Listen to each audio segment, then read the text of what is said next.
اللہ تعالیٰ نے قرآن مجید میں ارشاد فرمایا کہ وبشر الذین آمنوا وعملوا الصالحات، اے محبوب علیہ السلام خوشخبری دے دیں ان لوگوں کو جو ایمان لائے اور جنہوں نے نیک اعمال کیے، ان لہم جنات تجری من تحتها الانہار، ان کے لیے جنت ہے اور جنت وہ ہے جس کے نیچے نہریں بہہ رہی ہیں۔ اللہ تبارک و تعالیٰ نے اپنے محبوب کریم صلی اللہ تعالیٰ علیہ وسلم کے غلاموں کو خوشخبری سنوائی، اور سنوائی بھی حضور کے مقدس لبہائے مبارکہ سے۔ آپ انہیں خوشخبری دے دیں کہ ان کے لیے جنت ہے، باغات ہیں، اور باغات وہ ہیں جن کے نیچے نہریں رواں دواں۔ لیکن کن لوگوں کو؟ جو ایمان لائے اور جنہوں نے نیک اعمال کیے۔ کچھ نہ کچھ انسان کو نا عمل کرنا چاہیے۔ وہ جو عمل ہے نا، کوئی بندہ اپنے عملوں سے جنت میں نہیں جائے گا، جنت میں خدا کے فضل سے جائے گا۔ لیکن یہ جو اعمال ہیں نا، یہ سبب بنیں گے اللہ کی رحمت کا، یہ ذریعہ بنیں گے خدا کے کرم کے متوجہ ہونے کا۔ جب ہم نیک اعمال کریں گے تو اس عمل کی وجہ سے رحمت ہوگی، اور وہ رحمت ہمیں اللہ کے قریب بھی لے جائے گی، اور اس رحمت کی برکت سے رب جنت بھی عطا فرمائے گا۔ ہمارے ہاں یہ ہوتا ہے کہ ہم زیادہ تر چیزوں کو تقریر سننے کی حد تک لیتے ہیں، اچھی نصیحت کا لطف ضرور حاصل کرتے ہیں، اچھے جملے کو اپنے دل میں اس کی فرحت ضرور محسوس کرتے ہیں، لیکن عمل کی طرف نہیں بڑھتے۔ اس کا نقصان یہ ہوتا ہے کہ یہ معاذ اللہ ایک باقاعدہ شعبہ بن جاتا ہے کہ میں نے بڑی خوبصورت تیار کر کے تراش خراش کر کے بات کرنی ہے، بڑی عمدہ کرنی ہے۔ اچھے ادیب تو پیدا ہوتے ہیں، اچھے خطیب، اچھے واعظ، اچھے سننے والے، داد دینے والے تو پیدا ہوتے ہیں، لیکن اگر عمل کا شوق نہ پیدا کیا جائے تو پھر باتیں نشستن گفتن برخاستن تک رہ جاتی ہیں، اس کا لطف نہیں آتا۔ پھر تو تقریریں ہو رہی ہیں، ہوتی ہیں اور ہوتی رہیں گی۔ نتیجہ کیا نکلا؟ جو آدمی کہتا ہے میں اتنے سالوں سے تقریر سن رہا ہوں، تو سوال یہ ہے کہ بھئی اتنا سننے کے بعد تم سنورے کتنا؟ سننے کا ایک ہی مقصد زندگی میں آپ سمجھ لیں کہ سننے کا مطلب سنورنا ہے، اور اگر آپ نے خیر کی بات سنی اور آپ سنورے ہی نہیں، میں آپ کو دعوت فکر دیتا ہوں۔ نبی پاک صلی اللہ تعالیٰ علیہ وسلم نے ارشاد فرمایا، ایک عورت تھی، طوائف تھی، ساری زندگی اس کی گناہوں میں گزری معاذ اللہ، پھر وہ ایک کنویں کے پاس سے گزر رہی تھی، ایک پیاسا کتا اس نے وہاں پیاس سے تڑپتے سسکتے دیکھا، اور پھر اس نے اپنے جوتے کو لٹکا کر اپنے دوپٹے کی مدد سے یا جیسے اس سے ممکن ہو سکا اس نے پانی نکالا، کتے کو پلایا، اللہ نے اس کی بخشش فرما دی۔ آپ ماشاءاللہ ہزاروں میں لوگ ہیں، آپ نے بڑی جلدی مجھے یہ بتانا ہے، یہ حدیث آپ نے پہلے بھی سنی ہوئی ہے نا؟ میرا خیال ہے کوئی بندہ نہیں رہا جس نے نہ سنی ہو، سنی ہوئی ہے نا ہم نے الحمدللہ۔ اتنے سارے بندے جو یہاں موجود ہیں انہوں نے سنی ہوئی ہے، تو ظاہر ہے امت مسلمہ میں جتنے لوگ ہیں ڈھیر ساروں نے یہ بات سنی ہوگی۔ لیکن میرا سوال یہ ہے، میں سڑکوں پہ روڈوں پہ سفر کرتا ہوں، ہم نے یہ حدیث درجنوں بار سنی کہ طوائف نے کتے کو پانی پلایا تو اس کی بخشش ہو گئی، لیکن حال یہ ہے کہ سڑک پر کسی گاڑی سے ٹکرا کر اگر کوئی کتا مر جاتا ہے، اب مر ہی گیا ہے، گاڑی والا، موٹر سائیکل والا، پجارو والا، بس والا کوئی اتنی جرت نہیں کرتا کہ لکڑی کے ساتھ، رسی کے ساتھ ہی پکڑ کے اسے سائیڈ پہ کر دے۔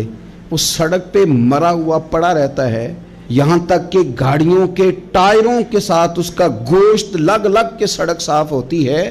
اس محبوب کے ماننے والے جس محبوب نے بتایا کہ طوائف نے پانی پلایا تھا، اور ہمیں سمجھ بھی آ گئی اور حدیث پڑھ بھی لی اور سن بھی لی، پھر اس ملک کی جو مسلمانوں کا ملک ہے اس کی سڑکوں پر مرے ہوئے کتوں کو اٹھائے بھی کوئی نہ، اور زخمی کتا زخمی ہو ہی گیا ہے، اب اسے سڑک سے سائیڈ پہ ہی کر دیا جائے کم از کم، تاکہ اس کی اگر جان باقی ہے تو بچ جائے۔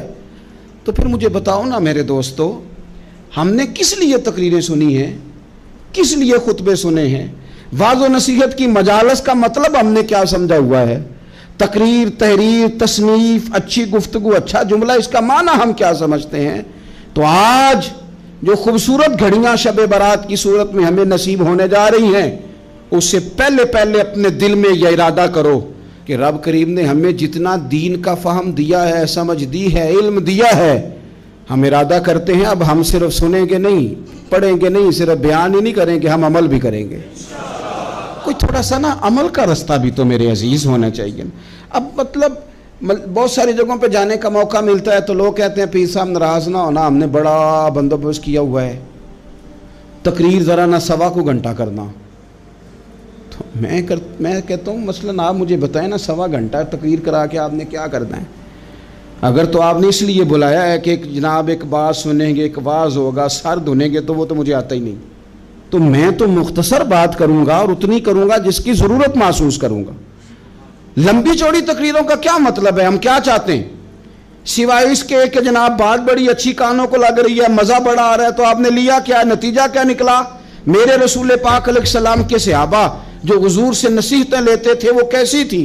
حضرت عبداللہ بن بصر رضی اللہ تعالیٰ عنہ حاضر بارگاہ ہوئے، آ کے عرض کی یا رسول اللہ صلی اللہ علیہ وسلم، میں آیا ہوں سونے، پتہ نہیں دوبارہ آ سکوں کہ نہ آ سکوں، حضور پتہ نہیں موقع ملے نہ ملے، ایک بات مجھے بتا دیں، میں اس پہ عمل کروں گا، میری زندگی بھی بن جائے اور آخرت بھی بن جائے۔ تو کریم محبوب نے فرمایا عبداللہ زبان کو خشک نہ ہونے دینا، اس کو تر رکھنا۔ تر حضور کس چیز سے؟ فرمایا اللہ کے ذکر سے تر رکھنا، زبان اللہ کے ذکر سے تر رہے، ہر وقت رب کی یاد رہے، تیری دنیا بھی بن جائے گی اور آخرت بھی بن جائے گی۔ تو میرے عزیز اپنی زندگی کے اندر اب ہم نے عمل کرنا ہے۔ او جناب کمال پھر یہ ہے کہ جب واز سننے کا شوق بڑھ جاتا ہے، تقریر سننے کا شوق بڑھ جاتا ہے، سننے سنانے کا خالی مزاج ہو جاتا ہے، پھر بندہ ڈھونڈتا پھرتا ہے کہ نئی سے نئی چیز کہاں ملتی، انوکھی سے انوکھی چیز کہاں ملتی، انفرادی سے انفرادی بات۔ میرے بھائی آپ ضرور سنیں، ضرور سنیں، مومن کی گمشدہ میراث ہے، حکمت جہاں سے ملے لیں، لیکن عمل کرنے کے لیے لیں، عمل کرنے کے لیے۔ اب میرا دل کرتا ہے اب ہماری چپ سے بھی لوگ سبق سیکھیں۔ حضرت باجید بستامی فرمایا کرتے تھے جس نے ہماری چپ سے کچھ نہیں سیکھا اس نے ہماری تقریر سے کیا سیکھنا ہے۔ اب تھوڑا سا نا اشاروں کی بولی بھی سمجھیں، اب تھوڑا سا یہ بھی ہو کہ بس بات پوری ہونے نہ پائے اور انسان کی رغبت عمل کی طرف بڑھ جائے، یہ مزاج ہمیں دیا ہے۔ اب تو بھائی آ جائیں آپ، صبح بھی تقریر کر دیں، دوپہر کو بھی تقریر کر دیں، شام کو بھی تقریر کر دیں، تو پھر یہ بھی ہوتا ہے کہ جناب وہ بیان آپ نے جو سنایا تھا نا وہ ذرا دوبارہ سنا دیں، تو میں کہتا ہوں پہلے سننے پر عمل ہو گیا تو نہ کریں۔ اب ہمیں تھوڑی باتیں سیکھ کر ان پر عمل کرنا ہے اور آگے بڑھنا ہے۔ بڑی سادی بات میرے ابا جی بتایا کرتے تھے، والا صاحب کہتے ہیں کہ ایک دیہاتی بندہ نہ چلا گیا وہ کسی مولوی صاحب کی تقریر سننے، تو اس زمانے میں آپ کو پتہ ہے یہ واش روم کا مروجہ نظام نہیں ہوتا تھا، تو لوگ کھیتوں میں دوسری جگہوں پہ پیشاب کے لیے جاتے تھے۔ تو مولانا نے ایک احتیاط بیان کی، وہ کہنے لگے کہ پیشاب سخت جگہ پہ نہ کرو زمین پہ بیٹھ کر، ورنہ پیشاب کے چینٹے اڑیں گے، کپڑوں پہ پڑیں گے، اور حدیث میں سخت حکم ہے اس مسئلے میں۔ تو کوئی نرم جگہ ہو ایسی جہاں پیشاب کریں چھینٹے نہ اڑیں۔ وہ بندہ عمل کرنے والا تھا نا، اس نے میری تقریر سن کے سر دھن کے جانا نہیں تھا، اس نے اتنی ساری ریت لے لی، کپڑے میں باندھ لی، اور وہ اس نے کندھے پہ رکھی ہوئی ہے، جہاں پیشاب کا وقت آتا پہلے ریت بچھاتا، پھر پیشاب کرتا تاکہ میرے کپڑوں پہ نہ پڑے۔ ایک صاحب نے اسے کہا کوئی ہفتے بعد چلو بیان سننے چلیں، تو کہنے لگا میں پہلے پہ عمل کر لوں یہی بڑا ہے، میں نے تو اتنی ساری ریت، کندھا تھک گیا ہے میرا اس دن سے اٹھائی ہے، تو میں نہیں چاہتا کہ نہیں بھی سنوں تو کسی اور جگہ میں۔ یہ تفریح تباہ کے لیے بات کو نہ سمجھیں، اس سادے آدمی نے جو ہمیں سمجھایا مجھے اور آپ کو، اس پر غور کرے کہ کل بھی سنا تھا، پرسوں بھی سنا تھا، پیر صاحب نے ترسوں بھی کہا تھا، شیخ نے پرسوں بھی کہا تھا، پچھلے ہفتے بھی کہا تھا، تو نے اگر شیخ کی بھی نہیں سنی، استاد کی بھی نہیں سنی، پیر کی بھی نہیں سنی، اور اس دور کے پیر جو صحیح کام کرنے والے ہیں، استاد جو صحیح کام کرنے مجبور ہو گئے ہیں بیچارے، کہتے ہیں کس کی تربیت کریں، کس درد سے کہا تھا حضرت سلطان باؤ نے، وہ کہتے ہیں اور رب دا طالب کوئی بھی نہیں ملیا، اتے جو ملے ہے طالب زردہ ہو۔ یہ تو آئے ہیں کاروبار سیدھا کرنے، فوٹو کھچوانے، فلاں کام کے لیے، یہ تو وہ جو ہم دینا چاہتے ہیں اس کا تو مزاج ہی نہیں۔ پہلے بھی میں نے کہا تھا، پھر کہتا ہوں، مجھے شوق نہیں ہے، خدا مجھے معاف کر دے اس دن سے پہلے جس دن یہ شوق ہو کہ میں سویرے جاؤں گا تو نوٹ لاؤں گا، تو شام جاؤں گا تو نوٹ لاؤں گا۔ یہ شوق نہیں ہے، طبیعت نہیں ہے، من نہیں چاہتا، لیکن یہ کہ یہاں بھی آ جائیں خطاب کر دیں، یہاں بھی او خدا کے بندو، ہم کہاں اس قابل ہیں ہم خطاب کریں؟ ہم نے تو نا جی ایک اذان دینی شروع کی ہوئی، صبح و شام ایک اذان پڑھتے ہیں، ہے یہ پیغام حضرت احمد رضا کہ بارگاہ نبی کے رہو با وفا۔ ہم تو کہتے ہیں ادھر آ جاؤ، ٹھوکریں کھاتے پھرو گے ان کے در پہ آ پڑو، قافلہ تو اے رضا اول گیا آخر گیا۔ ہم تو کہتے ہیں ادھر آؤ، اللہ رسول کی بارگاہ کی طرف رجوع کرو۔ اور وہ ایک جملے پہ اگر تو عمل ہو گیا، پیار سے باتیں کرتا رہتا ہوں، سب کے ساتھ نہیں کرتا، جس کا مجھے پتا ہو کہ یہ تھوڑا سہ لے گا۔ ایک دوست نے مجھے کہا کہ میں تو آتا ہوں تو مجھے علاقے کے لوگ کہتے ہیں ان کو بلاؤ، تو میں کہتا ہوں پورا عمل کرنا میری غلط ہے، تو پھر میں باقیوں کو بھی لگا جاؤں گا، تو اگر تیرا ہی عمل نہیں ہو سکا تو باقیوں کو میں نے جا کے کیا سمجھانا ہے؟ تو ایک تو آج کی جو رات ہے، اس سے پہلے اپنے اعمال کی طرف میں اکثر کہتا رہتا ہوں کہ شب برات پہ ہر مسجد سے زور زور سے رونے کی آواز آتی، آنی بھی چاہیے۔ شب قدر پہ آتی ہے، عمرے پہ جاتے وقت لوگ معافیاں مانگتے ہیں، حج پہ جاتے وقت، اور کروڑوں لوگ یہ کام کرتے ہیں سال میں۔ اگر 25 لاکھ 26 لاکھ آدمی یا 50 لاکھ آدمی حج کرتا ہے اور وہ جانے سے پہلے معافی مانگ کے گیا، توبہ کر کے گیا ہے، اور کروڑوں لوگ ہیں جو شب قدر میں ہیں، شب برات میں ہیں، اور انہوں نے کھل کے توبہ کی ہے، تو پھر میرے بھائی سویرے کرپشن ختم ہونی چاہیے نا ملک سے، سویرے 75% جھوٹ ختم ہونا چاہیے نا۔ ساری رات تو لوگوں نے توبہ کی تھی، صبح 80% حقوق العباد کا مسئلہ حل ہونا چاہیے تھا کہ نہیں ہونا چاہیے؟ صبح ملاوٹ بہت حد تک ملک سے ختم ہونی چاہیے۔ تو کیا ہم نے سمجھ لیا ہے؟ ہم نے یہ سمجھا ہے کہ شب برات پہ بھی بس ایک رسم ادا کرو، آؤ تھوڑی توبہ کرو چھٹی کر جاؤ، آئیے شب قدر تو توبہ کرو چھٹی کر جاؤ۔ کیا یہ ہم نے مطلب سمجھ لیا؟ حج کرنے گئے، رب کی بارگاہ میں حاضر ہوئے، رسول کریم کی بارگاہ سے بھی جو ہو کے آ جائے اور بدلے ہی نہ، وہاں تک جائے اور بدلے ہی نہ۔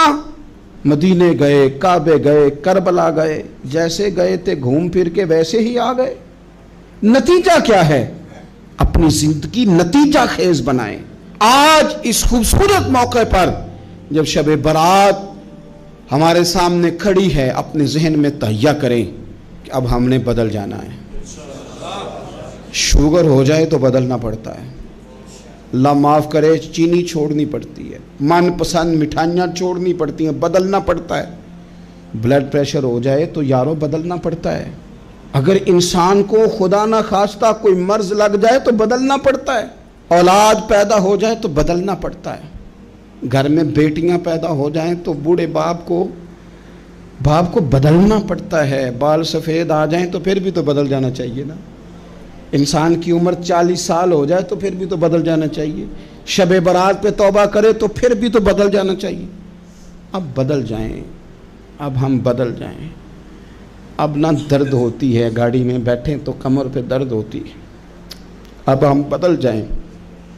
اب لوگ بتاتے ہیں تیرے بال سفید ہونے لگ گئے، اب ہم بدل جائیں۔ اب لوگ ہمیں کہتے ہیں بچے جوان ہو گئے، اب ہم بدل رہے نا یارو۔ اب لوگ ہمیں کہتے ہیں کہ اوہو اب تو آپ اٹھتے وقت زمین پہ پہلے ہاتھ رکھتے ہیں پھر اٹھتے ہیں، اب بدل نہ جائیں۔ اب محسوس ہوتا ہے کہ نیند گہری نہیں آتی، اب محسوس ہوتا ہے کہیں کہیں جسم میں تکلیف ہے، اب بدل نہ جائیں۔ اب نہ کئی کلاس فیلو چلے گئے دنیا چھوڑ کے، اب بدل نہ جائیں۔ اپنے بہن بھائیوں میں سے کئیوں کا جنازہ پڑا، بدل نہ جائیں۔ ہم میں سے کئیوں نے ماں باپ دفن کر دیے، پھول ڈال دیے قبروں پہ، اب بدل جائیں۔ اب وقت تھوڑا رہ گیا، اب کچھ تبدیلی کی طرف آئیں، اب توبہ صحیح والی کر لیں، اب استغفار دل سے پڑھ لیں، اب تبدیل ہو جائیں، اب اپنے اندر باہر کچھ تبدیلیاں لائیں، اب اپنے ظاہر اور باطن کو سنواریں۔ اب اللہ رسول کی بارگاہ میں جانا ہے نا تو کہیں ایسا نہ ہو شرم آئے حضور کے سامنے کھڑے ہوتے، حیا آئے نبی کریم کی بارگاہ میں کھڑے ہوتے۔ اب کچھ تبدیلی لائیں، آج ارادہ کریں کہ آج جو توبہ کریں گے وہ صحیح والی کریں گے، آج جو وہاں استغفار کریں گے اللہ کے حضور حاضر ہو کے تو وہ صحیح والا کریں گے۔ اب کچھ تبدیلی کا مزاج لائیں۔ اور پھر ایک اور بات بھی عرض کروں، ہمارے ذاتی تعلقات سارے دھوکہ ہیں، ہماری جیبوں میں مال سارا دھوکہ ہے، ہمارے بلند و باغ دعوے سارے دھوکہ ہیں، ہمارے بڑے بڑے رتبے سارے دھوکہ ہیں۔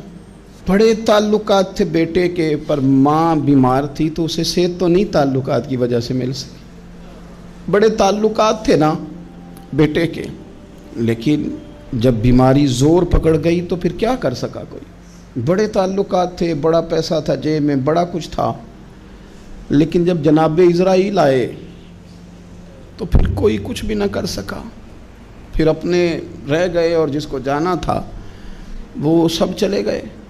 تو یہ جتنی چیزیں ہیں نا، یہ کچھ نہیں ہیں، یہ دھوکہ ہے۔ سچ صرف اللہ رسول کی ذات ہے، حقیقت صرف دین ہے، اصل صرف وہ بارگاہیں ہیں۔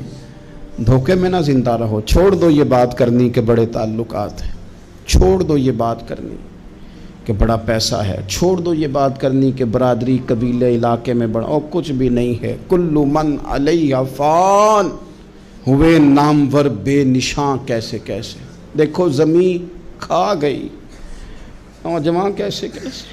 میں مولانا نورانی کی قبر پہ کھڑا تھا تو میں کہہ رہا تھا مقدور ہو تو خاک سے پوچھوں کہ اے لئیم تو نے وہ گنج ہائے گرا مایا کیا کیے؟ اتنے بڑے لوگ تو لے گئی، اتنے بڑے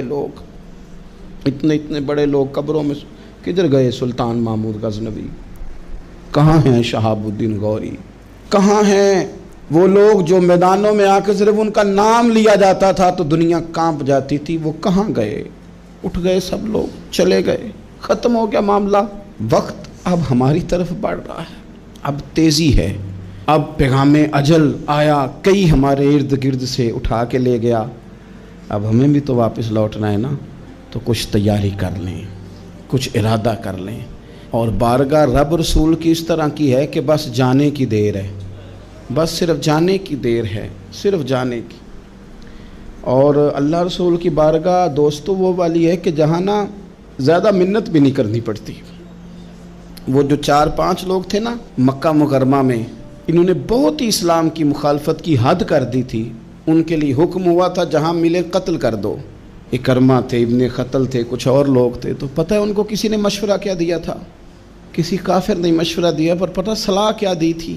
اس نے کہا تھا تم نے بڑی زیادتیاں کی ہیں، بڑے بے ادب ہو، کسی صحابی کے قابو نہ آنا، مار دیے جاؤ گے، اپنی خطاؤں کے سبب سے تم مار دیے جاؤ گے، لیکن اگر کسی طریقے چھپتے چھپاتے رسول پاک کی بارگاہ میں پہنچ جاؤ نا، اگر وہاں کسی طریقے چلے جاؤ۔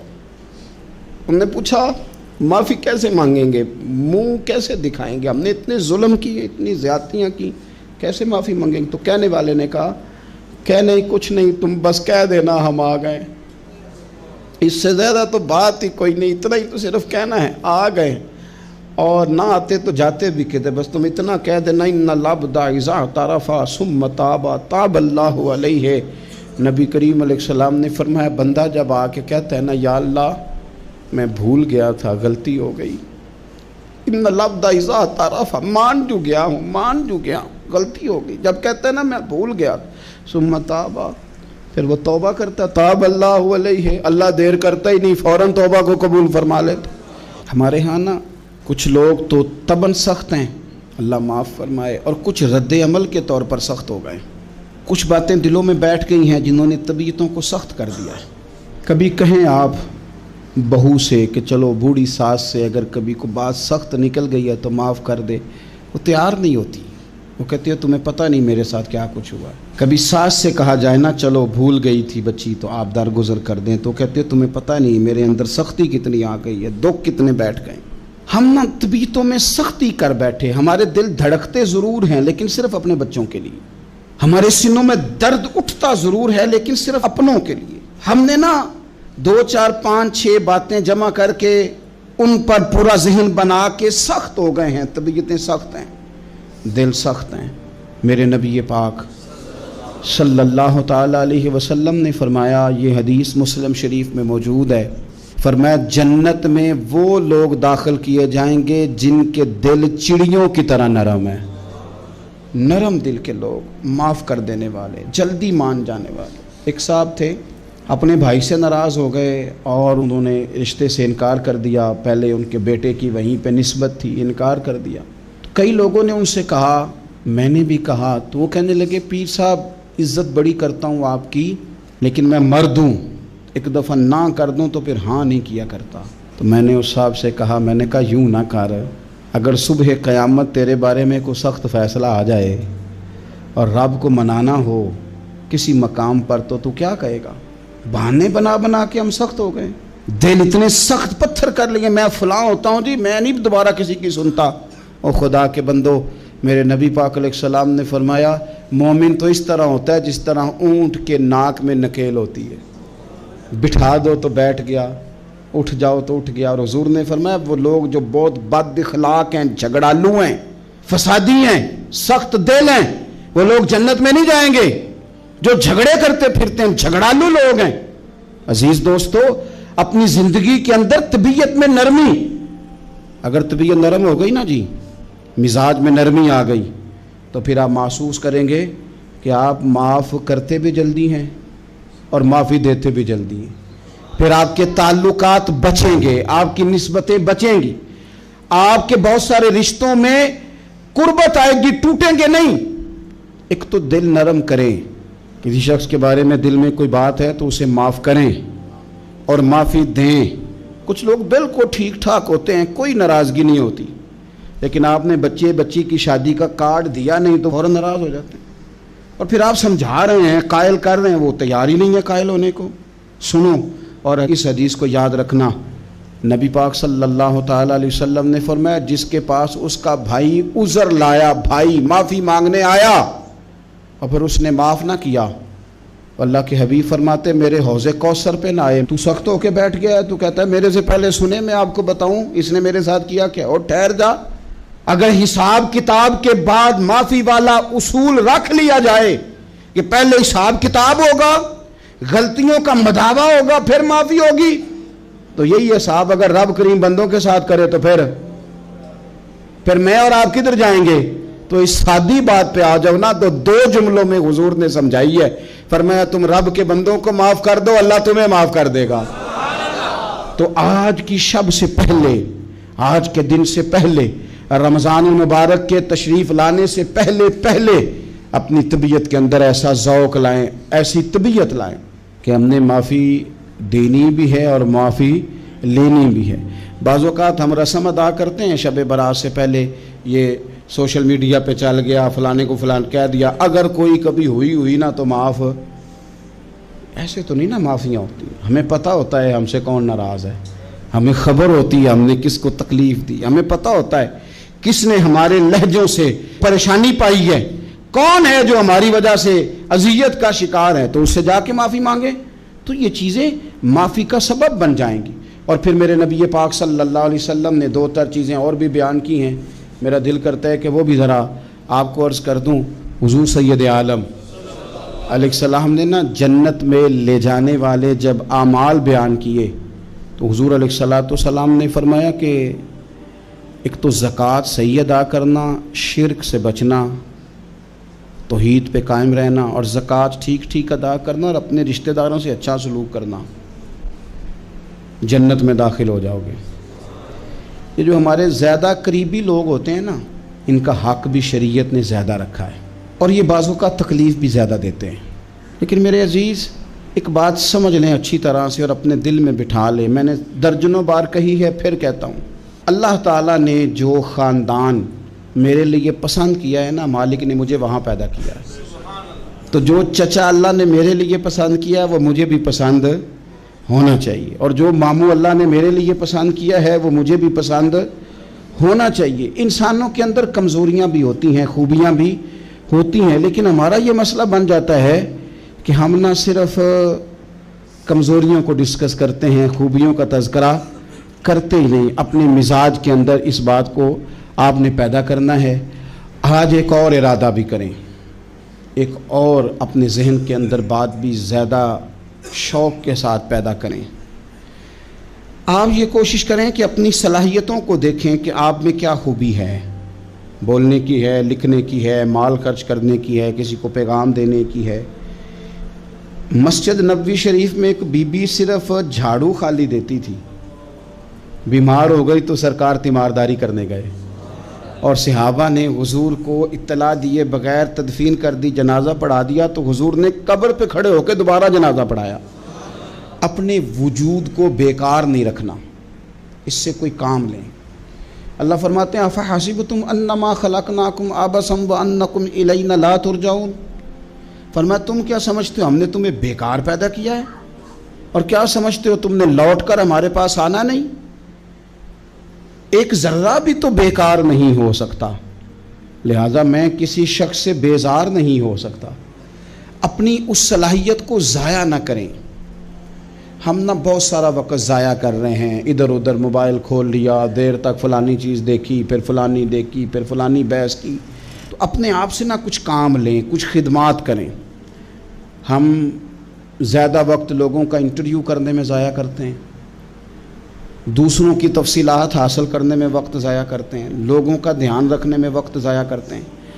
آج کے بعد اپنا دھیان رکھنا ہے، اپنی صحت کا دھیان رکھنا ہے، اپنے معاملات کا اپنے اوپر تھوڑی توجہ دینی ہے، کوشش کرنی ہے کہ کس حد تک ہم اپنی صلاحیت سے فائدہ لے کے کسی کا کچھ نفع کر سکتے ہیں تو وہ نفع کریں، اپنے وجود کو نفع بخش بنائیں۔ حدیث پاک سنیں گے تو آپ محسوس کریں گے کہ اللہ کتنے اجر دینے والا ہے۔ نبی پاک علیہ السلام نے فرمایا جس نے دین کے رستے میں اتنی دیر بھی قتال کیا، لڑا، اتنی دیر جتنی دیر اونٹنی کا دودھ دھونے میں لگتی ہے، اتنا تھوڑا وقت بھی دین کے لیے اگر کوئی نکلا، جد و جہد کی، قتال کیا، لڑا، فرمایا اس بندے کو بھی اللہ جنت عطا فرما دے گا۔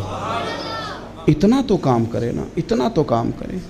اور حضور علیہ السلام نے رغبت دلائی، یعنی جتنا بھی عمل، حضور فرمانے لگے کسی عمل کو چھوٹا نہ سمجھنا، کچھ نہ ہو سکے تو اپنے بھائی سے مسکرا کے میلی لینا، اللہ اس پر بھی صدقے کا ثواب عطا کر دے گا۔ اور نبی پاک علیہ السلام نے فرمایا دوزخ سے بچ جاؤ صدقہ دے کے۔ خیال آتا تھا یا رسول اللہ کتنا کو دیں؟ تو فرمایا خشک کھجور کا ایک ٹکڑا، یعنی پوری کھجور بھی نہیں، خشک کھجور کا ایک ٹکڑا بھی خیرات کر کے بچ سکتے ہو تو وہ کر کے ہی صدقہ دے کے اللہ کے عذاب سے بچ جاؤ۔ معنی کیا ہے ان ساری روایتوں کا کہ کچھ کرو تو صحیح نا، کچھ کرو تو صحیح نا۔ ہمارے ایک بزرگ تھے تو کرونا کے دنوں میں انہوں نے ایک جملہ کہا، کہنے لگے یہ کرونا پتہ تمہیں کیا کہنے آیا ہے؟ کہنے آیا ہے کہ بیماریاں آ رہی ہیں، حالات خراب ہیں، یہ کرونا نہیں، یہ کہتا ہے کچھ کرو نا، کچھ اللہ اللہ کرو نا، فارغ نہ بیٹھو، دیکھو کیسے لوگ ڈھیروں کے ڈھیروں اب جا رہے ہیں، اب کچھ کرنا ہے انشاءاللہ تعالی، اب کچھ وقت ضائع نہیں کرنا، اور زندگی میں کچھ، میں کہہ چکا ہوں کہ ایک بندے کو بھی اللہ نے بیکار نہیں پیدا کیا، ہم نے خود اپنے آپ کو بیکار کر لیا۔ اپنے آپ کو بیکار نہ کریں۔ جب رب کہتا فحسبتم انما خلقناکم عبث، کیا تم سمجھتے ہو میں نے تمہیں بیکار پیدا کیے؟ آپ لوگ بڑے کام کے ہیں، بس اپنے آپ کو پہچانے۔ اقبال کہنے لگے عجب نہیں کہ خدا تک تیری رسائی ہو اور تیری نظر سے تو پوشیدہ ہے آدمی کا مقام، تو بندے کوئی نہیں سمجھ سکا تو وہاں تک تو کیسے جائے گا؟ اپنے آپ کو پہچانے۔ یہ جو کہتے ہیں نا مجھ سے کچھ بھی نہیں ہوتا، ناراض تو نہیں ہو جائیں گے؟ یہ کچھ کرنا نہیں چاہتے، یہ صرف ادھر ادھر دھیان رکھ کے ایک فوٹو چڑھا کے ادھر بھاگ ادھر اپنے نفس کو راضی کرتے ہیں۔ نفس بس کہہ رہا ہے آج یہ کر لو تو وہ کر لیا، ادھر دیکھ لو تو ادھر دیکھ لو۔ اس سے نکلیں، مثبت، مضبوط، مستحکم ارادے کریں اور پھر چل نکلیں۔ لڑنا شرط ہوتا ہے، جیتنا شرط نہیں ہوتا۔ تاریخ یہ نہیں دیکھتی کہ جیتا کون کون، تاریخ یہ دیکھتی ہے کہ لڑا کون کون، میدان میں کون کون رہا۔ اللہ بدر میں کامیابیاں دیتا ہے، احد میں کئی دفعہ کہتا ہے واپس پلٹو، خندق آئے گی تو پھر کامیابیاں مل جائیں گی، خیبر آئے گا تو پھر کامیابیاں مل جائیں گی۔ تو اس لیے ہمیشہ جیتنا ہی ضروری نہیں، لڑنا ضروری ہے۔ ہمت کریں، کوشش کریں۔ اللہ تعالیٰ آپ سب کو جزائے خیر عطا فرمائے۔ آخر دعوانا ان الحمدللہ۔ دے کے حضور آکھن منگتے دی خیر ہووے، دے کے حضور آکھن منگتے دی خیر ہووے، منگتا کبے سخی دے منگتا کبے سخی دے بوہے دی خیر ہووے دے کے حضور آکھن منگتے دی خیر ہووے دے کے حضور آکھن اور جنت بڑی جگہ لگیا جڑی جگہ تے جنت بڑی جگہ